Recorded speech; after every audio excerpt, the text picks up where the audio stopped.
So, me getting into cars, I mean, it's been probably as long as I can remember. Actually, watching the Fast and Furious movies, obviously, that's a given for anybody. Need for Speed, grew up definitely playing Need for Speed. It's really just any racing games, really for me, was what kind of got me into it. A couple of family members that I know that are interested in cars and that kind of thing.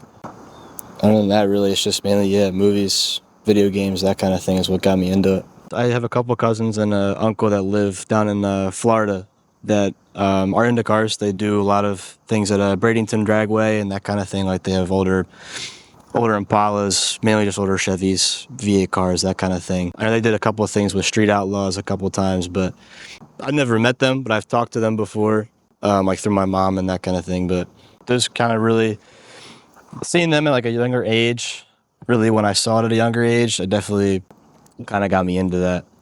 I mean, just racing in general.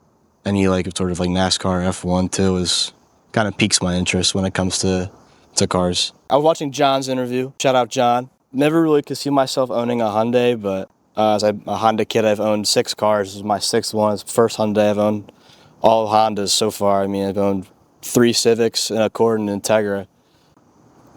First car was like a hand-me-down. That was like an automatic 04 Civic. It was my sister's old car. Not really any like really stories with a couple of cars that I've had. Only really a few. I had an Accord, 88 Accord Coupe.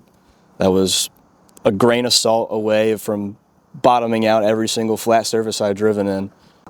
I had a 96 Integra. That was my first like fast car. Technically, it was a turbo car, non-VTEC motor. That thing was kind of cool.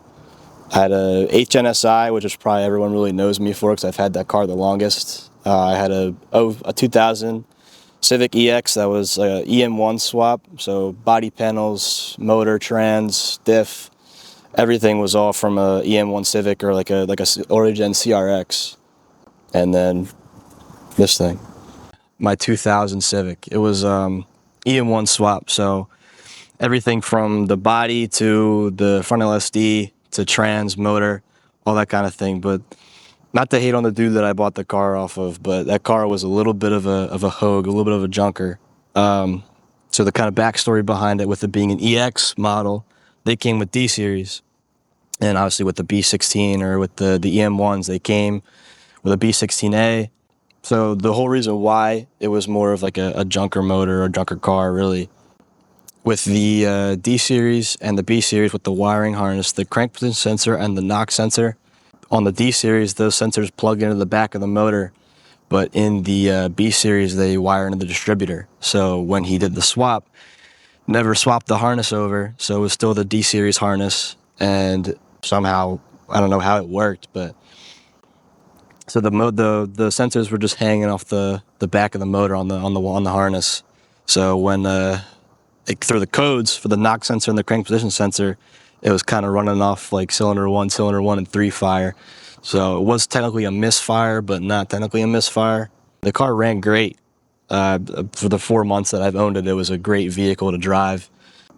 But kind of running off that, it wasn't really the best, and I couldn't get stickers. Then I had no stickers on it. So for driving that car, it wasn't really the best idea. Literally 2 days after I bought it, I drove it to work to put it up. I used to work at another dealership. I put up on the lift to see under the car, see if there's like any rust and that kind of thing. Not even 5 minutes into my drive at 7 o'clock in the morning, I got pulled over for no stickers. So that was a fun experience. I got let go, obviously, because I had just bought the car 2 days prior, but that was kind of the only story I really have about that car, because I only drove it like I think 4 times maybe. Well, yeah, after owning all these Hondas, I went and switched up to a Hyundai. It's a 2021 Veloster N, a DCT. The whole kind of platform with the Velosters has always been kind of intriguing to me, just like that little hot hatch look with like a 3-door, with the 1 door being on the passenger side and the driver's side being a solid window in the rear. It's always been kind of intriguing to me, just like the design, really, and the uniqueness of a Veloster, of the 3-door, I should say. But what's really got me into it, the first gens were kind of iffy to me. Like I never really liked them. They always kind of looked odd. So I was waiting if they were going to make a 2nd gen, and I saw the announcement they were going to. But the first time I saw a second gen Veloster. I was actually an OCMD for H2O in 2019. There was a dude that was driving a red Turbo R spec, and I was like, "What the hell is that thing? I think it's kind of cool." I found out it was a Veloster, a second gen Veloster, and I was like, "Oh, okay." So I kind of kept tabs on them, like with the new gens and how they're gonna make it. I didn't think they were gonna make like a top performance line past the turbo spec. Obviously, ended up making an N, and I looked more into it. Watched a couple of YouTube videos. If you watched the That Dude in Blue review on a manual 2021, that was pretty cool. That car, I think, made like full bolt on, made like 350 or something like that. So I definitely kind of kept tabs and like piquing interest of as far as with how the second gens looked and how they performed and what kind of things they were. And I kind of like scared away or like moved away from looking into them for a while just because I had interest in other cars. I just bought my 8th gen Civic, so I just had no money to spend on that, on any other car and that kind of thing. So coming to June of last year, when I got the car, I was looking more into it because I was making a little bit more money with a new job. And what if I wanted to keep the Civic, or I was kind of on the fence of keeping it and not keeping it. And I was looking into more of these or Elantra Ns. And I definitely wanted a manual one. I was trying to find a manual one was so hard with these cars though, because they kept selling like super quick. Like they'd be on the market for like an hour, and someone would be going to the dealership or going to a used car place and picking it up. So trying to track one down in the manual was the hardest thing. But I came back from vacation. 45 minutes worth of vacation, I sold my Civic, trying to buy a new car. So when I came back, me and my dad were looking. He said he saw a 21 Veloster N in the color that I wanted, in this blue, for sale at a Mazda. So he said it's an automatic. I know you don't want an automatic, but do you want to go look at it? So I said sure. In the morning, next day, went to look at the car, test drove it, and I fell in love with it. So I ended up going back to the dealership, signing paperwork, and a year and a few change months later, I own a Veloster N. So modification list, there's not many things done. Plan on doing more things to it, but right now it's just H&R sport lowering springs. I have an InGen closed box intake and a 6th AV6 blow-off valve for it. Only things I've done right now, I do have a downpipe and a midpipe waiting for it, and a couple other things to kind of tune up with the exhaust or kind of give it a fresher, more non-restricted feel to it. It's a PLM catted downpipe and a ARK 3-inch midpipe.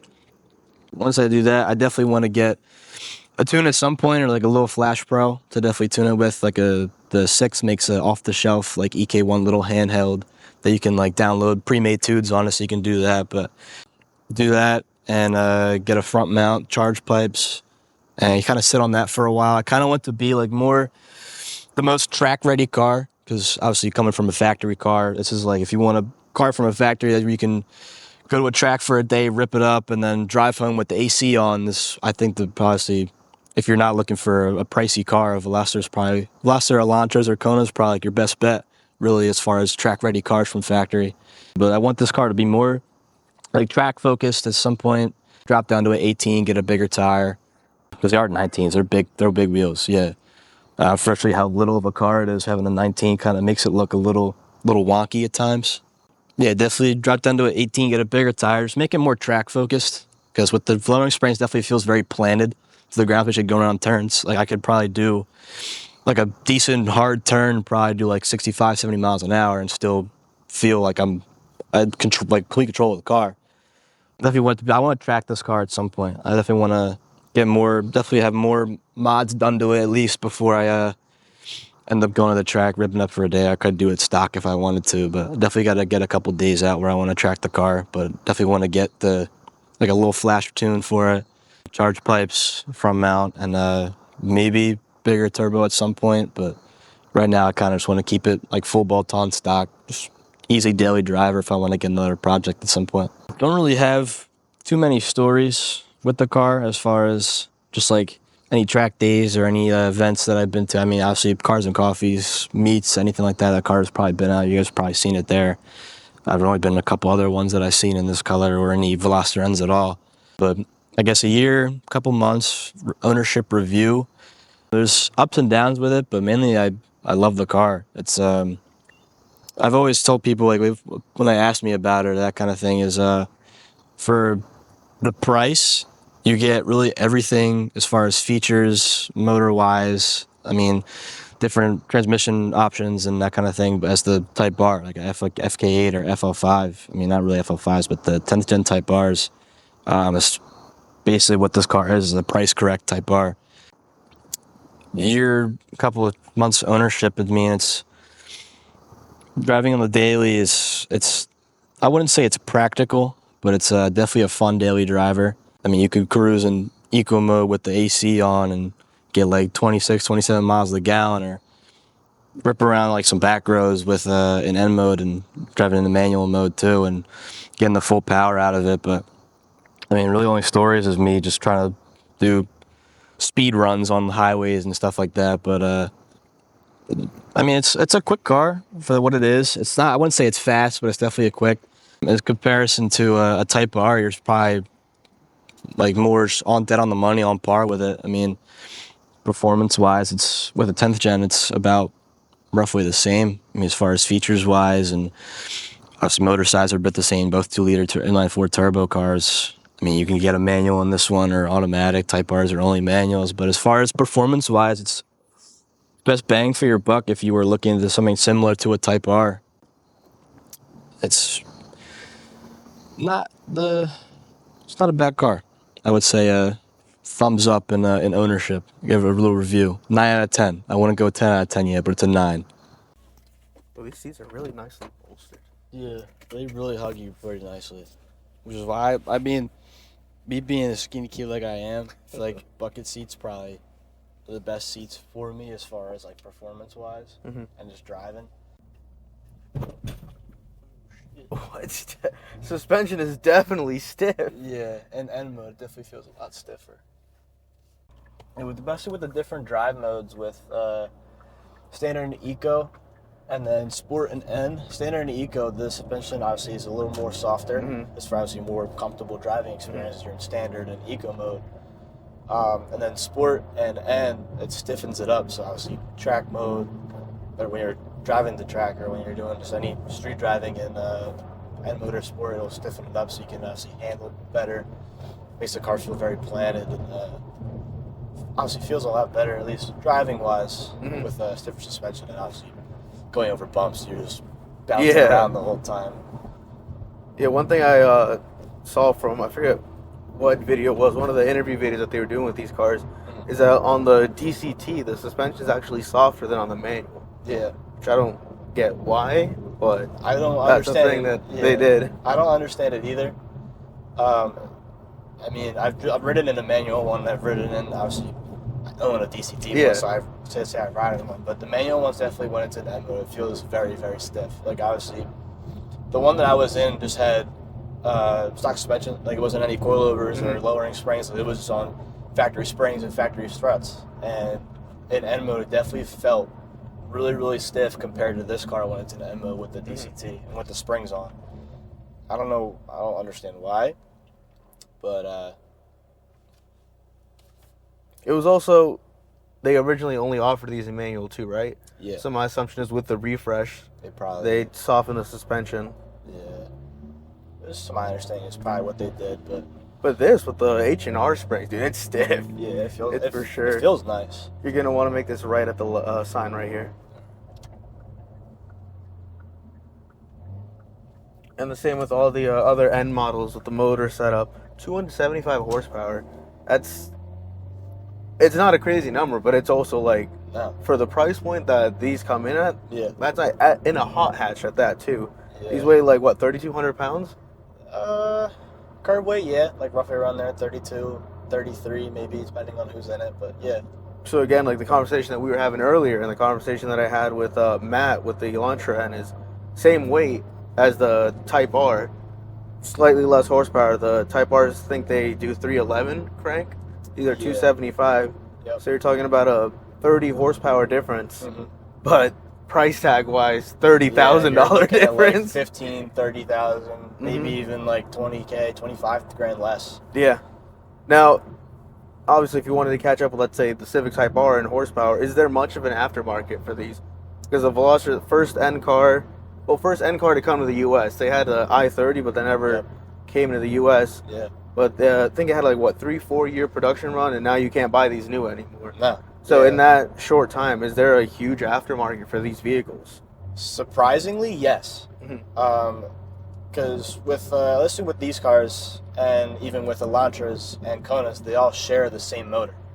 So anything motor-wise that you'll find for this car will fit with the Elantra and the Kona. The only difference makers that go in between there are the turbos. The Veloster, what maybe we'll say, and what I say, and even what DJ at Turn says is this car was like the Frankenstein for or like the guinea pig, I guess you would say. The demo dummy would be for the Elantra and the Kona. The Elantra has the bigger exhaust side on the turbo, so obviously less restriction or bigger exhaust housing. You're going to get a little bit more power out of it, and also it's going to spool up quicker, that kind of thing. With the Konas, it's a bigger turbine and a bigger exhaust housing than the Elantra and the Veloster. At least is what I heard. So I don't really look too much onto the Elantras and the Konas as far as performance wise. I mean, I had this car. I look more into this car. I look on the other ones. You just make it right here. Okay. Performance. I mean, as far as everything is all shared similarly. Obviously, chassis is going to be different. It's a SUV, hatchback, and a sedan. I mean, it's going to be different chassis compared to more suspension wise and exhaust and all that kind of thing. But motor wise, they all share the same motor, which is why when the facelift Elantras came out, I was hoping they would put the 2.5 in that came in the Sonata N's lines. There was a Sonata N line. Yeah, or it's not an actual N, but it's an N line car. It shares a lot of the same features, but that car's a 2.5 turbo, and I think wheel it makes like 290.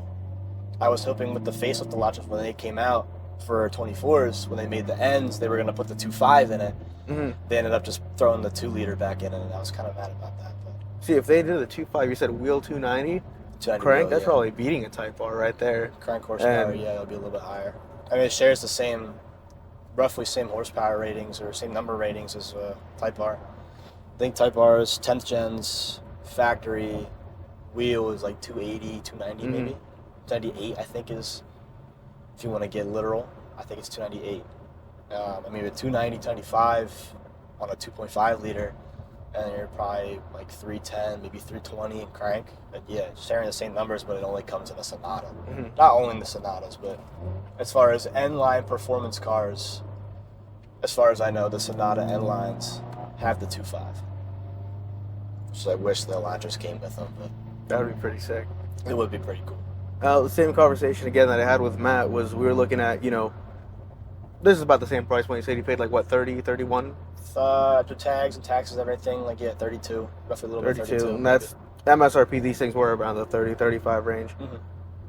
Modern day, you can't get much for that. No. The conversation that I had with Matt is, again, probably the modern day equivalent, the closest thing you can get to a Veloster N is a Golf GTI. Yeah. And Golf GTIs make like, what, 240 horsepower? Somewhere around there. Somewhere around. So you're taking like a 30, 40 horsepower loss. Yeah. But the same price. Like they go for like $30-something thousand after taxes, tags, all that. You're probably looking at 35. Which is, again, insane to think that you can get that here for, I mean, on the used market, you probably get it much cheaper. But again, GTI, same thing. If you had to buy a new car, today, would you just go for a GTI? Because it's the same hatchback setup, or would you go for something else? If I weren't to buy this car, well, because you can't buy these new. That's what I'm saying. Yeah, you have to buy a new car. Brand new car. Brand new. I probably, if any like hot hatch car, I mean, one real competitor compared to a hot hatch is like an actual hatchback is probably the Golf. I mean, there's nothing really. But you wouldn't go for like an Elantra N. Between the Elantra N and the Golf. Oh, I'm talking the Golf? Yeah. Are we talking GTI or Golf R? Golf GTI. I'd probably put the N. And so you'd give up the hot hatch? Just turn right here. Yeah, I would give up the hot hatch, at least for more of a practical standpoint as far as a sedan versus a hot hatch. I mean, hot hatches and hatchbacks are going to be a little bit more spacious, but a little bit more compact as far as luggage room and that kind of thing. So you're gonna have a smaller back seat. It's gonna feel like a coupe, but yeah. If it's between the Elantra N and a newer GTI, I would go with the sedan and pick the N. Not saying I would be biased, but yeah. Well, Golfs are great cars. see, that's what I have to disagree with you. I think I'd probably go for the GTI. I love hatches. My thing is a hatch, and the Elantra N and the Golf GTI are at a comparable price point. They're both around the same figure, but again, the Elantra N beats it out by like 30 horsepower. Yeah. Now, granted, you could probably get that on the GTI with just a tune, but then it's like, we'll have with the warranty and this. Yeah. Hyundai gives you the 10-year 100,000 mile warranty. Yeah, it's a powertrain. 10 years, 100,000. Basic, you're looking at like 5 years, 60, which is obviously kind of basic for most warranties. But as far as powertrain, every KTM car is going to get that. Not every KTM, but mostly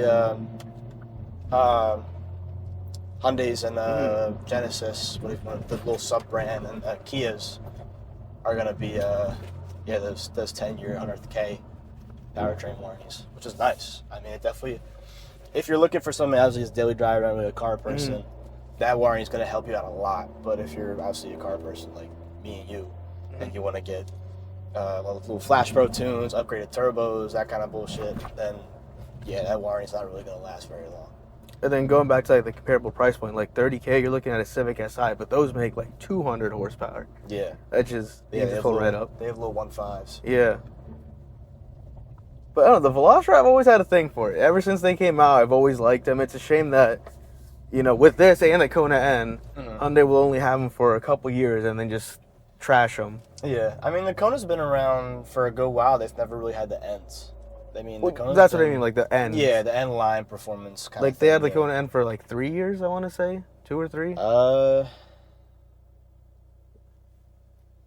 think, maybe. And the Veloster had 19 they sold them, 19 to 22. 22. 3 years. Yeah. That's insane. Yeah.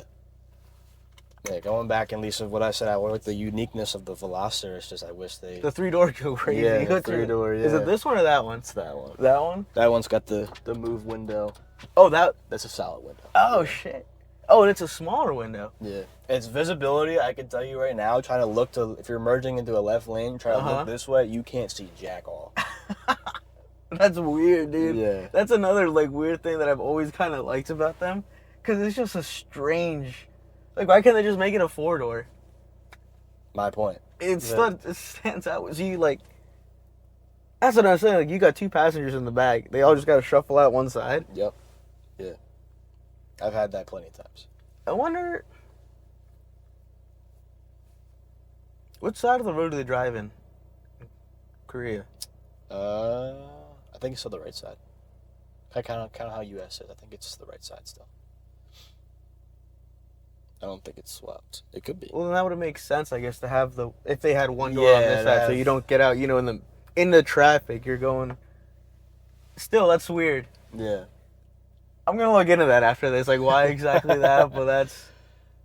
You ever get confused, or people getting in the car get confused? Oh, I gotta explain the whole process to them every time. I gotta explain I got obviously 2 front seats. There's a third door. There's no it's not a 4-door, it's a 3-door. You gotta get on the passenger side. That's they're like, what do you mean? I'm like, you'll see it when I pick it up. You'll understand. Yeah, and then they see it and they're like, oh, it actually is a 3-door. Yeah. I told you. I literally just explained the whole process to you. Yeah. Yeah, 3-door definitely, it's the unique standpoint of that is what kind of piqued my interest with Velosters in general, like I was explaining before. But as far as model design, just for the car itself, I think the first gens were just horrendous. I never liked them at all. I can't stop looking at them because I forgot all about that until just now. Yeah. It's definitely weird driving with 3 windows down. We went windows down. Yeah, dude, that's probably... Yeah, it's definitely weird. Also, if you got a guy sitting in that corner over there, and say the AC doesn't work... Shit. So you got larger doors then, or are they standard size doors? Do these feel heavier? Another weird concept, a weird build with this car. This door takes up half the car. Oh shit! This door is smaller than that door. Yeah. Yeah, this window is really big, and this window is kind of small. I didn't even see. Yo, what?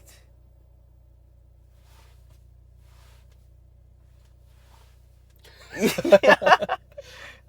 So where the B pillar ends on this side is where the B pillar starts on that side. Yeah, it's funky. It's like a whole car is like supposed to be like off centered. That's so cool though. Like that's so cool. Yeah. Like I said, the unique factor. Like that's like I don't know Yeah. why it piques my interest with that, but that's just cool to me. Is how it's just everything's just off centered for me. I don't know. I don't get it. I really don't understand why I like it, but I think it's just cool. I love that.